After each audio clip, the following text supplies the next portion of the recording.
ডিসেম্বরের মধ্যে নির্বাচন হতে হবে। আপনি ডেট যদি না দিতে পারেন আমরা একটু অপেক্ষা করবো, তাহলে আমরা ডেট দিয়ে দেবো, আমরা ডেট দিয়ে দেবো, আমরা ডেট দিয়ে দেবো। যেই থ্রেট আপনারা দিচ্ছেন এগুলো তো আওয়ামী লীগের আমলেও তো আমরা এরকম কথা শুনিনি। আওয়ামী লীগের ফ্যাসিস্টরাও এরকম কথা বলে নাই। ওরা তো অন্তত সংবিধানের কথা বলছে।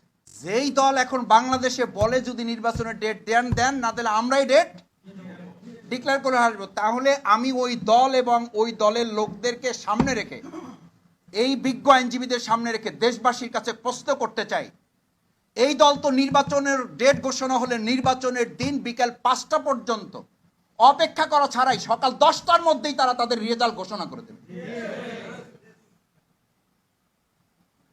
যে দলের নেতারা এই কথা বলতে পারে যে হয় ডেট আপনারা দেন নাহলে ডেট আমরা দিয়ে দেবো, ওরা তো প্রত্যেক কেন্দ্রে কেন্দ্রে এই কথা বলবে, হয় বিজয় আমাদের ঘোষণা করে দেন নাহলে আমরা বিজয়। এই আশঙ্কা থেকেই এই দেশের জাতি এখন বলছে আগে বিচার করতে হবে, সংস্কার করতে হবে, তারপর নির্বাচন দিতে হবে। না হলে এই যে হুমকি, যেই থ্রেট আপনারা দিচ্ছেন এগুলো তো আওয়ামী লীগের আমলেও তো আমরা এরকম কথা শুনিনি।